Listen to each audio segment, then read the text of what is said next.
Hare Krishna. Mahabharata for children. In the last episode, we saw Duryodhana's evil plan, and in this episode, we are going to see archer Karna. Acharya Drona taught the many skills of warfare to the Pandavas and the Kauravas. His son Ashwatthama joined the lessons. Arjuna, the third Pandava prince, was Drona's ablest student. His dedication and perseverance won the Acharya's heart. Arjuna practiced archery till he could shoot as unerringly in the dark as in the day. Under Drona's guidance, he learned how to fight on foot, on horseback, on the back of an elephant, and from a chariot. He could wield a spear, mace, a sword, and a bow with equal proficiency. When the prince's training was over, Drona decided to test their archery skills. Placing a wooden bird high on a treetop, he instructed them to aim their arrows at its eye. As Yudhishthira was ready to shoot, Drona asked, "Tell me, what do you see?" "I see the tree, Guruji." "I see you and my brothers," replied Yudhishthira. "Enough," said Drona. "Your turn is over." Puzzled but obedient, Yudhishthira went back to his place. Drona put the same question to his other students. Each of them answered in much the same way as Yudhishthira, and each one was sent back without a trial of his skill. Finally, it was Arjuna's turn. As he took careful aim at the target, Drona asked, "My child, do you see your brothers watching you? Do you see me?" "No, Guruji," said Arjuna. Everyone was mystified by Arjuna's answer except Drona, who remained silent. "Do you see the tree on which the bird sits?" he asked. "No, Guruji," said Arjuna again. "Do you see the bird on the tree?" asked Acharya. Arjuna's gaze was fixed on his target. Without turning his head, he said, "No, Guruji, I do not see the bird." "What do you see, my child?" asked Drona in tender voice. "I see the bird's eyes, Guruji," said Arjuna. "Shoot it then," Drona said. Arjuna's arrow flew through the air and directly hit the bird's eye. Drona embraced and blessed Arjuna. "You have learned all that I could teach you," he said. "No archer on earth can match your skill." But Drona was wrong. There was a bowman far superior to Arjuna. His name was Karna, destined to be Arjuna's most bitter. Karna was born with gold armor encasing his tiny body and gold earring glinting in his tiny ears. His beauty was as dazzling as the sun, but he could not receive the love of either of his parents. Abandoned in a wooden box set adrift on the river Ganga, he was found and adopted by a humble charioteer named Adhiratha and his wife Radha. Their love filled Karna's heart, but his spirit yearned for a higher destiny than that of a Sutaputra, the son of a charioteer. To gain proficiency in martial arts, he went to Drona, who accepted him as a pupil but would not teach him the Brahma Shastra, the supreme weapon, since Karna was not of a noble birth. In desperation, Karna sought another guru to teach him the use of Brahmastra. The great sage Parashurama became his guru, and after many years of intense training, he finally able to learn how to use the divine weapon. Parashurama thought his pupil was a Brahmin. When he discovered that Karna had lied to him about his birth, he was outraged.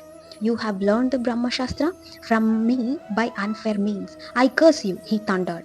"The divine weapon will fail you when you need it the most." Karna fell at his guru's feet and begged for mercy. Although Parashurama could not take back his words, he was deeply moved by Karna's distress and years of selfless services.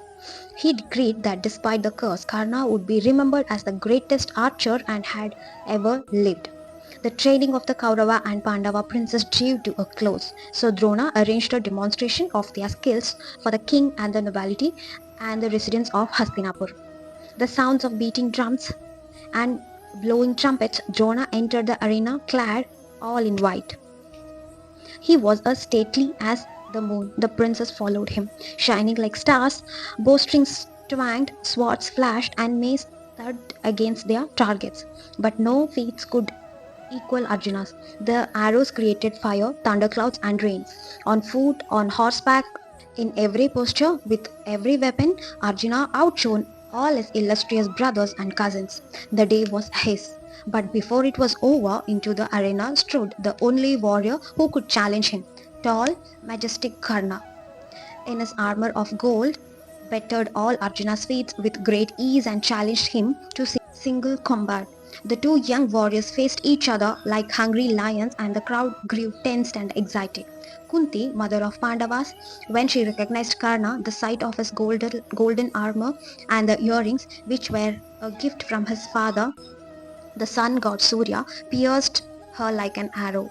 She had abandoned her firstborn child in the river Ganga out of immense shame and concealed the truth from her husband Pandu.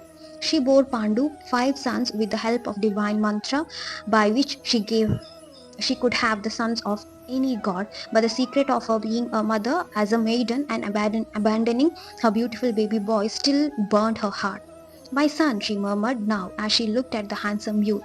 Her heart was full of grief and longing, but she did not dare to acknowledge Karna as a son. Before Karna could fight Arjuna, Acharya Kripa asked him the lineage. According to age-old tradition, only princes could fight princes. Karna, proud face, fell as a lotus built after heavy rain. Despite his powers, he was only the son of a charioteer in the eyes of the world. As he stood in silent dismay, Duryodhana came to his rescue and anointed him as the king of Angadesha. Now Karna was in no way inferior to Arjuna. It was a heaven-sent opportunity for Duryodhana to befriend Arjuna's adversary and win his undying affection and loyalty. The die and cast brother pitted against brother. By the time Karna realized he was Kunti's eldest son, it was too late to change the course of the events. After the grand display of Hastinapur's secure future, it was now time for Drona to seek his Guru Dakshina. He first asked Duryodhana to capture King Drupada of Panchala and bring him alive as a traditional tribute to the Guru.